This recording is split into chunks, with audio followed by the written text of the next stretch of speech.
What if the man you mocked, the man you thought was nothing, was the one person strong enough to break you and gentle enough to save you? In Ohio, a wealthy CEO made a cruel promise to a stranger she believed was worthless. But that promise turned into the one thing she could never escape. This isn't just a story about power and revenge. It's about a broken woman learning that true strength doesn't come from control, but from finally letting someone love her back. Welcome to Voice of Granny. While you are here, please hit the subscribe button and comment where you're watching from. It was a gray Monday morning in downtown Cleveland, Ohio. The kind of morning when the sky hangs low and the whole city feels tired. On the rooftop helipad of the Hayes Tower, the sound of restless heels clicked against the concrete as Amanda Hayes paced back and forth. Amanda wasn't just anyone in Cleveland. At 31, she was already the CEO of Hayes Aviation, the company her father had built from nothing and handed to her with the expectation that she would not only maintain its reputation but expand it. And she had. Amanda had turned it into a powerhouse, earning headlines in magazines, invitations to private galas, and a reputation for being sharp, fearless, and utterly ruthless. But for all her power, Amanda had one problem this morning. She needed to be in Detroit in less than 2 hours to close a $50 million deal, and her pilot, her perfectly polished, always reliable private pilot, had called in sick with a medical emergency. She had tried calling every replacement in the city. None were available. Traffic on the highway was a nightmare. Commercial flights were out of the question. She needed to get to Detroit by helicopter, and right now that looked impossible. Her assistants stood close by, trying to calm her, but they knew better than to offer solutions she didn't like. Brian Carter, her senior assistant, tall and always in an expensive suit that never wrinkled, checked his phone nervously every 30 seconds. Lisa Turner, the junior assistant, stood clutching a folder, her nervous laughter slipping out every now and then in hopes of easing the tension. Neither of them could change the fact that without a pilot, Amanda wasn't going anywhere. That was when he appeared. David Miller hadn't planned to walk into Amanda's world that morning. He had come up to the rooftop terrace looking for a quiet place to eat the sandwich he had gotten from the shelter. He was 35 tall, with curly hair that looked like it hadn't seen a comb in weeks, and a scruffy beard that only added to the image of a man life had beaten down. His jacket was an old military one, faded from years of wear, pulled over a torn t-shirt. His pants were stained, his shoes nearly falling apart. He looked like someone who had been forgotten, just another shadow in the city. Amanda saw him immediately and frowned as if he were a stain on her perfect view. "Excuse me," she snapped, her voice sharp. "This area is private property. Security must have been asleep letting you in." David didn't flinch. He didn't apologize or shuffle away like most people would when confronted by a powerful woman with that kind of tone. Instead, he looked at her with calm, steady eyes and said in a voice that was firm but not desperate, "I can fly this helicopter." Brian burst into laughter so loud it echoed across the rooftop. Lisa followed, covering her mouth as if she knew it was cruel but couldn't help herself. "Fly a helicopter?" Brian mocked, adjusting his silk tie. "Man, you probably don't even have a car. You think you're going to fly an $8 million aircraft? What is this, a comedy show?" Amanda's lips curled into a cruel smile. "Look, I don't know what kind of fantasy you're living," she said, crossing her arms. "But this is not a video game. This is real life, and that helicopter is worth more than most houses in this city. People like you don't belong anywhere near it." Still, David didn't move. He didn't argue. He just repeated calmly, "I can fly." Amanda felt her patience snap. She was desperate to leave, but the idea of trusting her life, and her $50 million deal, to a homeless man was absurd. The situation was almost laughable. Yet something in his voice, in the unshaken steadiness of his eyes, unsettled her. It was too calm, too certain. Then Amanda decided to have some fun. She was frustrated, irritated, and in no mood for humility. She wanted to put this man in his place, to make him a joke she could laugh about later at her next party. So she tilted her head, smirked, and said the words that would change everything. "You know what? Fine. If you can get this helicopter off the ground and fly me to Detroit safe and sound, I'll marry you." Brian and Lisa nearly doubled over laughing. The idea was so outrageous that Amanda herself laughed too, convinced there was no risk. This was just her way of humiliating him before calling security. She would enjoy watching him try and fail. But David didn't laugh. He didn't even smile. He just nodded once and said, "I accept." And without another word, he walked past them toward the helicopter. For a brief second, Amanda felt something strange, like a chill crawling up her spine. It wasn't fear, not exactly. It was the way he carried himself. He didn't look like a desperate man gambling on a joke. He looked like someone walking into a familiar place. His steps were steady, his movements sure. And when he opened the cockpit door and settled into the pilot seat, Amanda's mocking smile froze. Because David's hands moved over the controls not with hesitation or clumsy guesses, but with the ease of someone who had done it 1,000 times before. His fingers brushed switches, checked gauges, adjusted levers, all so naturally that even Lisa's laughter died in her throat. The engine roared to life. Smooth, controlled, confident. The sound was powerful, echoing across the rooftop, silencing every doubt and every cruel word that had just been spoken. Amanda's stomach dropped. She couldn't believe what she was seeing. This man, this stranger she had mocked, this nobody, was starting her $8 million helicopter as if he had been born in it. Lisa leaned close to Brian, whispering, "He knows what he's doing." Her voice trembled, unsure. Brian shook his head, but his face had lost its smugness. "Impossible," he muttered, though even he sounded less certain now. Amanda stood frozen, her arms still crossed, but her confidence slipping fast. She had wanted to humiliate him, but now she wasn't sure who the joke was on. The blades began to spin, cutting the air with force, and Amanda had no choice. She climbed into the back seat, her pride not allowing her to back down from her own challenge. Brian and Lisa stayed behind, their laughter long gone, replaced with wide eyes and silent disbelief. Inside, Amanda strapped herself in, her hands slightly trembling though she would never admit it. She glanced at David through the glass reflection. His face was calm, his eyes focused, his posture straight and professional. Then the helicopter lifted. Not shaky, not clumsy, not the disaster Amanda had expected. It rose smoothly, gracefully, with precision so perfect it felt effortless. Cleveland shrank beneath them, the gray buildings and crowded streets fading as they climbed higher into the clouds. Amanda's heart pounded. She hated to admit it, but in that moment she wasn't in control. She wasn't the powerful CEO who commanded every room she walked into.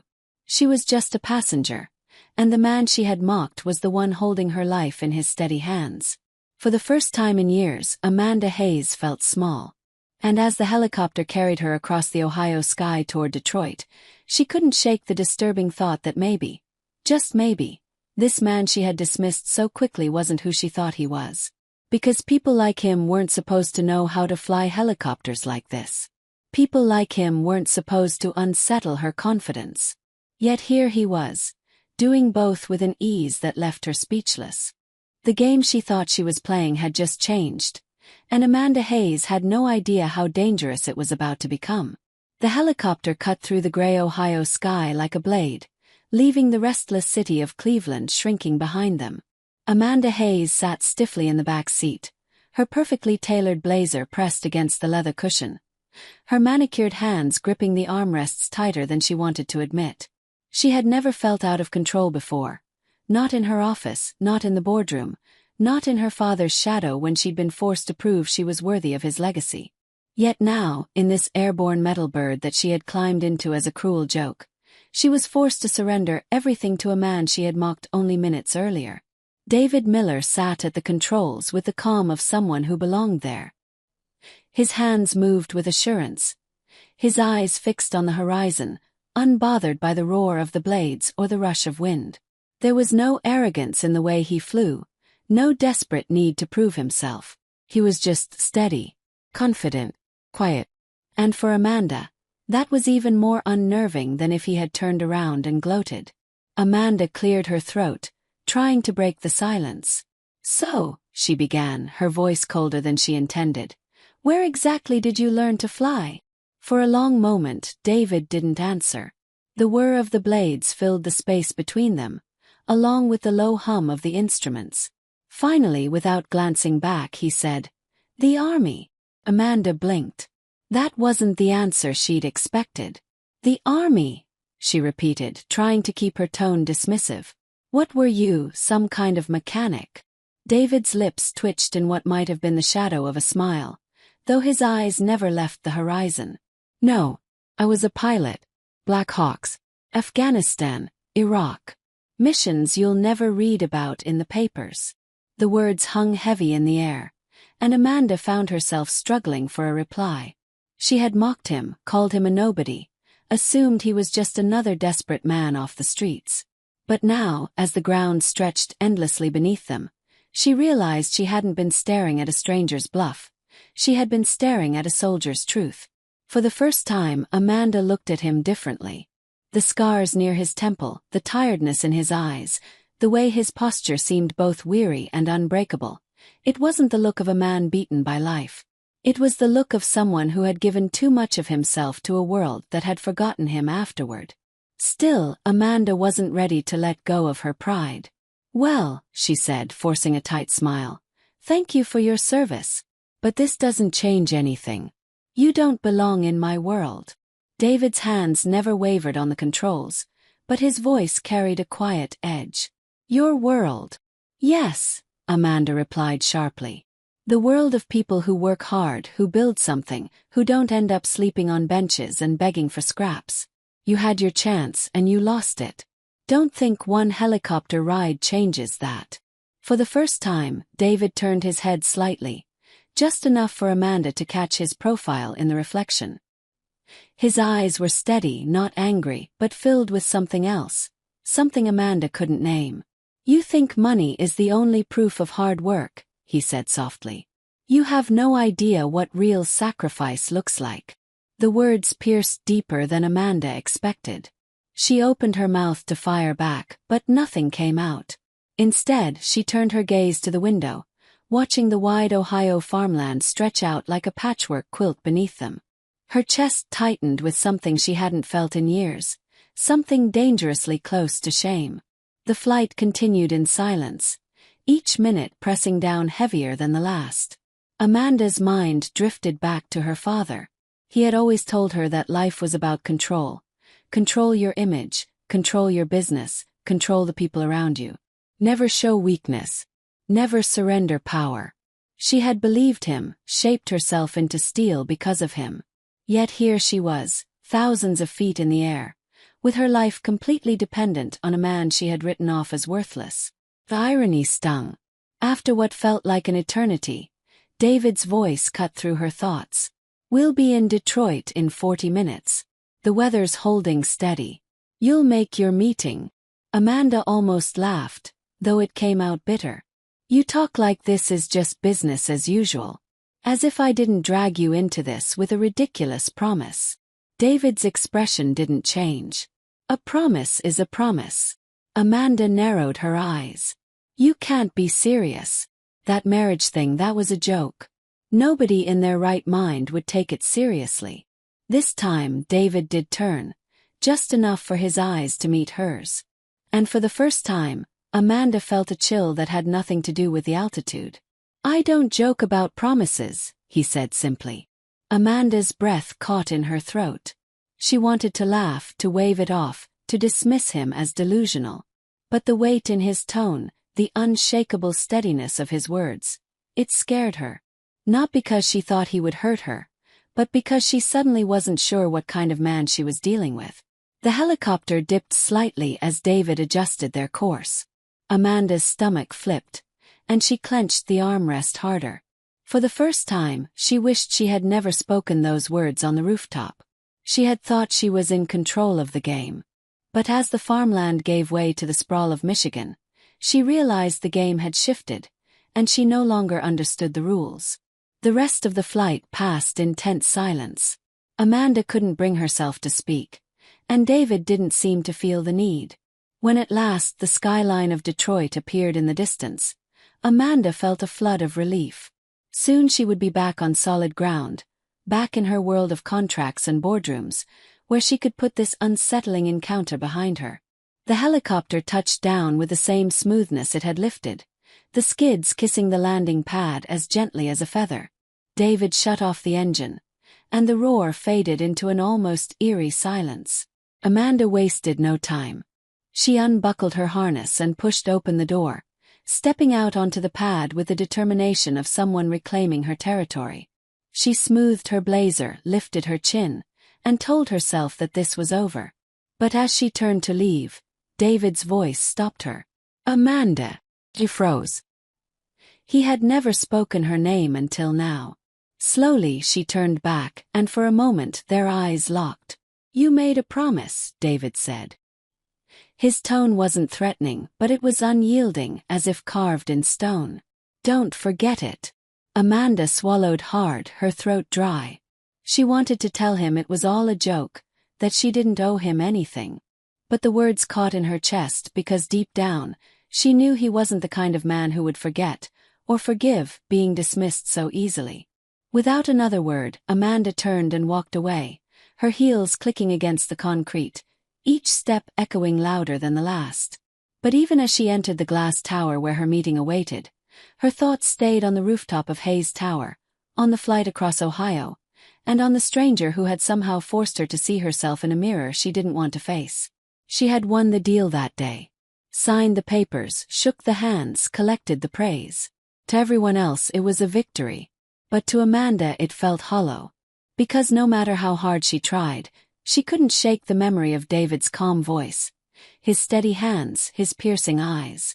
And late that night, alone in her penthouse with the city lights spread out beneath her, Amanda Hayes found herself whispering words she had never admitted to anyone. "What have I done?" The next few days in Cleveland passed with Amanda Hayes throwing herself into work harder than ever. She filled her schedule until there was no breathing room. Meetings stacked back to back, phone calls that stretched past midnight, emails answered at 3 a.m. If exhaustion could drown out memory, she was determined to suffocate the image of David Miller, the scruffy stranger who had lifted her helicopter into the clouds and shaken her iron confidence with nothing more than his steady hands and steady eyes. On the surface, Amanda appeared unshaken. Her assistants praised her efficiency, her business partners admired her relentless drive, and the press covered her Detroit deal as though it were just another victory for the young powerhouse of Hayes Aviation. But inside, Amanda was restless. The silence of her penthouse apartment pressed on her chest at night, the city lights outside her window felt colder than usual, and every time she closed her eyes, she saw that calm face and heard that voice reminding her. "You made a promise." She told herself it had been a joke. That nobody, absolutely nobody, could hold her to words spoken in frustration. And yet the unease remained. Because David Miller hadn't struck her as a man chasing jokes. He had struck her as a man who meant every word he said. By Thursday morning, Amanda decided to push him out of her mind once and for all. She told Brian and Lisa to clear her evening schedule. She was going to an exclusive gala at the Metropolitan Hotel, an event where the wealthiest and most influential people in Ohio gathered. If anything could remind her of who she was and the world she belonged to, it would be a night of champagne, silk gowns, and whispered deals under chandeliers. The ballroom glowed that evening with golden light. Amanda wore a floor-length black gown, her hair swept up in a perfect chignon, diamonds glittering at her ears.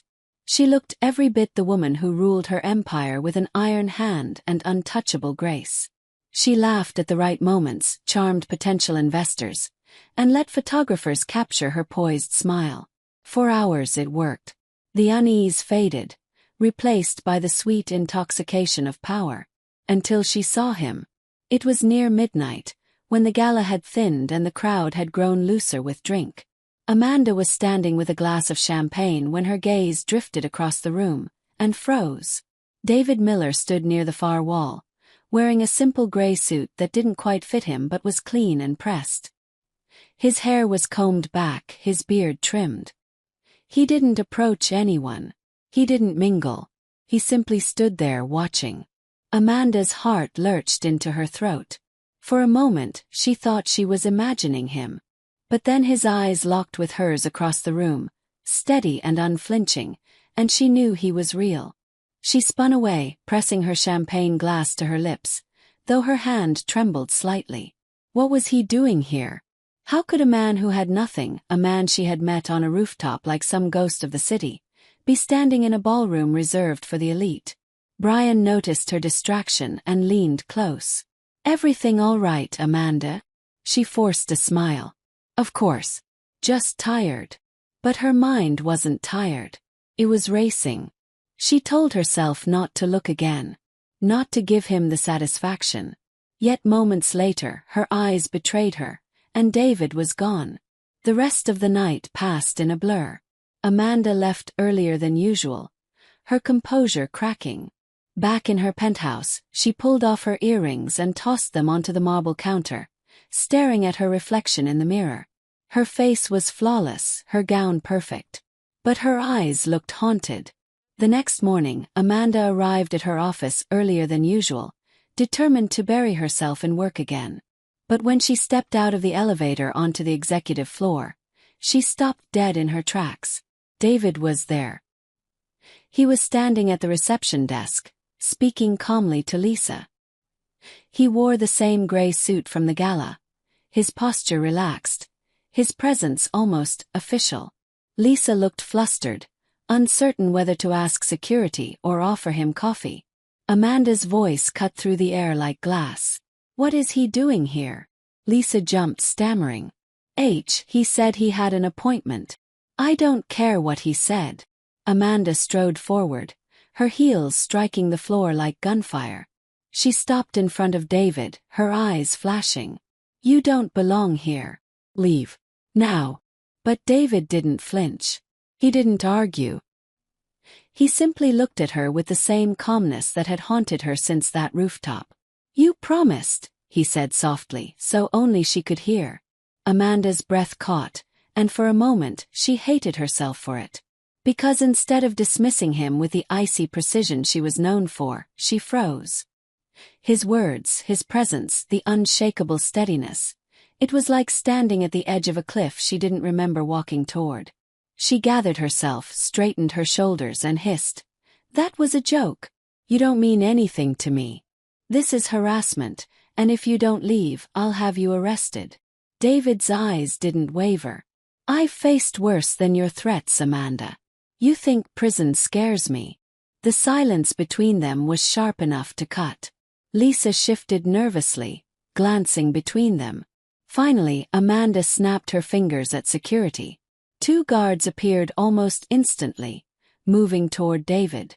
But before they could lay a hand on him, he stepped back willingly, raising his hands slightly in surrender. "I'll leave," he said calmly. Then, with a voice so low only Amanda could catch it, he added, "But I'm not going away." Amanda's chest tightened, though she forced her face into a mask of icy control. She watched him walk toward the elevator, every step slow, deliberate, as though he were reminding her that this wasn't the end. When the doors closed behind him, Lisa whispered, "Who is that man?" Amanda didn't answer. She walked past Lisa into her office, shut the door and leaned against it, her heart pounding. For the first time in years, she felt something she despised more than anything else: fear. Over the next week, David's presence became a shadow Amanda couldn't escape. She saw him at the corner when her car pulled out of the garage. She caught glimpses of him across the street as she hurried into restaurants. Once, late at night, she looked down from her penthouse balcony, and there he was, standing on the sidewalk far below, looking up. He never called out. He never demanded. He just watched. Amanda tried to tell herself it was paranoia, that her mind was playing tricks. But deep down she knew better. He was there. Always there. Her pride told her to fight back, to crush him like she crushed every opponent. But a deeper voice, the one she tried hardest to ignore, whispered something else. That maybe she had underestimated the power of her own words.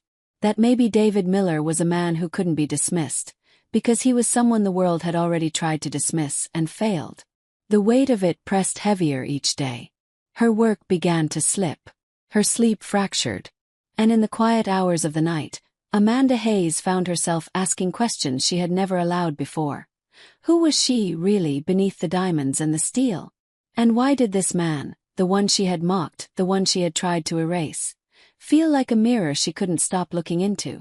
The turning point hadn't come yet. But Amanda knew, in the deepest part of her chest, that it was coming. And when it did, her carefully built world might never look the same again. Amanda Hayes had always lived her life with sharp edges. If someone doubted her, she cut them out. If someone stood in her way, she found a way to move them aside.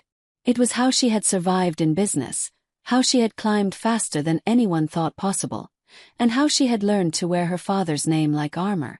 4 years, that armor had never cracked. But now, day by day, glance by glance, David Miller was cracking it without even raising a hand. She told herself she hated him. She told herself he was nothing more than an intruder, a shadow stalking her steps, a reminder of a mistake she had made with her careless tongue. And yet, deep inside, she knew that wasn't the whole truth. The fear that twisted in her chest whenever she caught him watching wasn't just fear of danger. It was fear of what he was pulling out of her, the pieces of herself she had buried long ago. It all came to a head one Friday evening. Amanda had just finished a brutal day of negotiations. Her voice raw from arguing with investors who were threatening to pull out of a project. Exhausted, she returned to her penthouse, dropping her briefcase by the door and kicking off her heels. The silence was thick, the city lights glittering through the tall windows, and for a moment she just stood there, staring at her own reflection in the glass. She barely recognized the woman looking back at her. The gown from the gala, the diamonds, the sharp words she had thrown at David, they all seemed so far away now. What stared back was a woman with tired eyes, a hollow chest, and a creeping question she had no answer for. What if he's right? The doorbell rang. Amanda's heart jumped. Nobody rang her doorbell unannounced. Not here. Not in the penthouse where only the most trusted ever entered. Slowly, she walked across the marble floor and checked the monitor. It was him. David Miller stood at her door, not in a suit this time, but in his old military jacket, the same one he had worn that morning on the rooftop when their lives had collided. His hands were at his sides. His posture was steady. His expression calm, as if he had all the time in the world. Amanda's instinct screamed to call security, to shut him out, to make him disappear once and for all. But her hand froze on the button. Something in his face, something unyielding and human, kept her from pressing it. With a breath she didn't realize she was holding, Amanda opened the door. For a long moment they just stood there, the silence between them louder than any words. "You can't keep showing up like this," Amanda finally said, her voice sharper than she felt. "This is harassment." David's eyes never wavered. "This is a promise." Amanda's jaw tightened. "I don't owe you anything. I don't know what game you're playing, but it ends tonight." David stepped forward, not threateningly, but with the quiet weight of someone carrying truth. "I'm not playing a game, Amanda. I don't care about your company, your money, your reputation. I don't even care about the way you've mocked me. But you made a promise. And where I come from, words matter. You don't throw them away just because it's convenient." Amanda's chest tightened, and anger rushed in to cover the fear. "You think I'm going to marry you because I said something in frustration? Because I was desperate for a pilot? That's insane." David's voice softened, but it cut deeper than any shout. "It's not about marriage. It's about the kind of person you are. Do you even know anymore? Or have you built such high walls around yourself that you've forgotten what it means to be human?" The words hit her like a blow. Amanda's eyes burned, though she refused to let tears fall. She had spent her whole life proving she was strong, untouchable. And yet here was this man she had dismissed as nothing, peeling away her defenses with nothing but truth. "Why me?" Amanda whispered, the question slipping out before she could stop it. "Why are you doing this to me?" For the first time, David's eyes softened. Because when I looked at you that day on the rooftop, I didn't see the queen of some tower. I saw someone trapped in her own cage. And maybe you needed someone to shake the bars. Amanda's breath caught. She wanted to tell him he was wrong, that she wasn't trapped, that she was powerful and free. But deep inside she knew he was right. The empire she had built around herself was a prison with glass walls, and every night she stared out at a world she no longer felt connected to. Tears threatened again, but she blinked them away. "You don't know me," she said, her voice breaking in spite of herself. David shook his head slowly. "Maybe not. But I know what it feels like to lose yourself. I know what it feels like to give everything to a world that doesn't care if you live or die. And I know what it feels like to keep fighting, even when you're broken." Amanda turned away, her hands trembling at her sides. She had spent years burying her weakness, years pretending that power was enough. But now, standing in her own doorway with this man who refused to vanish, the mask cracked. For the first time in as long as she could remember, she let the silence hold her vulnerability. When she finally spoke, her voice was almost a whisper. "I don't know who I am anymore." David stepped closer, gently, as though afraid to break the fragile truth hanging between them. "Then maybe it's time you find out." Amanda closed her eyes, and for a moment, the city outside seemed to disappear. All that remained was the sound of her own breathing, the pounding of her heart, and the calm presence of the man who had turned her world upside down. That night, Amanda didn't call security. She didn't slam the door. She didn't even send David away.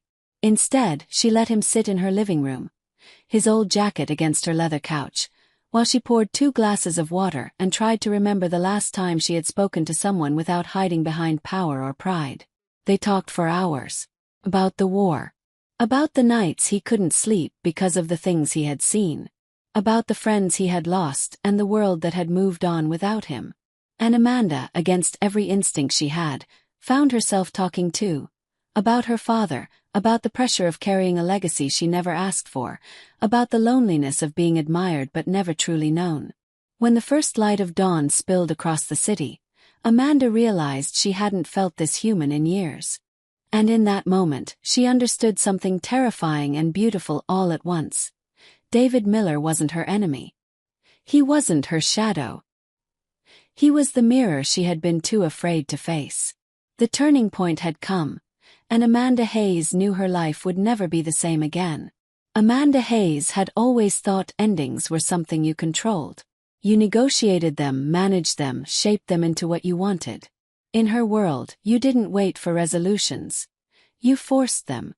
But as she sat in her penthouse that morning, watching the sun climb over Columbus, she knew this was one ending she could not command. David Miller hadn't forced her to change.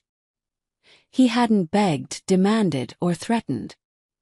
He had simply stood firm, like a stone in the middle of her storm, until she had no choice but to see herself reflected in his stillness.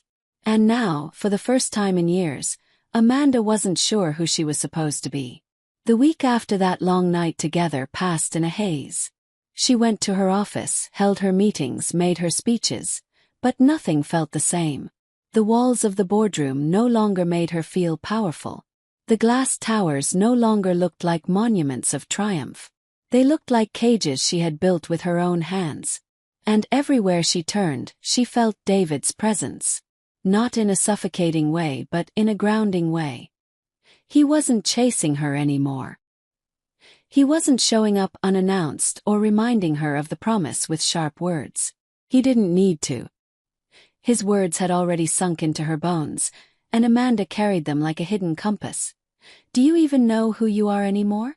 The question echoed through everything she did. On Thursday evening, Amanda made a choice she hadn't made in years. She skipped a board dinner, turned off her phone, and drove her own car through the quiet backroads outside the city. The autumn leaves had turned gold and red, painting Ohio in colors she had forgotten to notice. For once, she wasn't chasing power, wasn't outrunning fear. She was just driving, breathing, letting the silence of the road steady her heart.